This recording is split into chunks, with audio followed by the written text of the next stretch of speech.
Recent Pakistani airbase অ্যাটাকে ব্রাহ্মসের যে একটা গুরুত্বপূর্ণ ভূমিকা আছে এ ব্যাপার আমরা সবাই জানি। এবার ব্যাপারটা হলো একজন ভিশনারি লোক একটা জিনিসকে কতটা পরিবর্তন করে দিতে পারে। এই যে ব্রাহ্মস, এটার আইডিয়াটা আসে কিন্তু এপিজে আব্দুল কালামের থেকে। তিনি তখন ডিআরডিও হেড। তখন ইন্ডিয়া আর রাশিয়া মিলে এমন একটা চুক্তি করে, বলে আমরা এমন একটা মিসাইল বানাবো যে মিসাইলের গতিবেগ এখনো অব্দি পৃথিবীতে কোনো মিসাইলের নেই। এবার রাশিয়ান ইঞ্জিন খুব ভালো হয়, রাশিয়ান রকেট ইঞ্জিন বলুন আর মিসাইল ইঞ্জিন বলুন খুব ভালো বানায়। আর ইন্ডিয়ার তখন গাইডেন্স খুব ভালো ছিল বিকজ অফ ইসরো।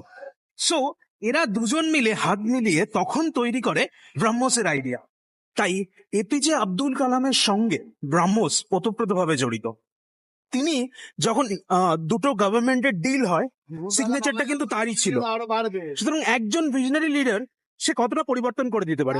আর এই যে যারা হেড ছড়াচ্ছে তারা এটা কখনো লক্ষ্য রাখে না যে ডক্টর এপিজে আব্দুল কালামও মুসলিম ছিল।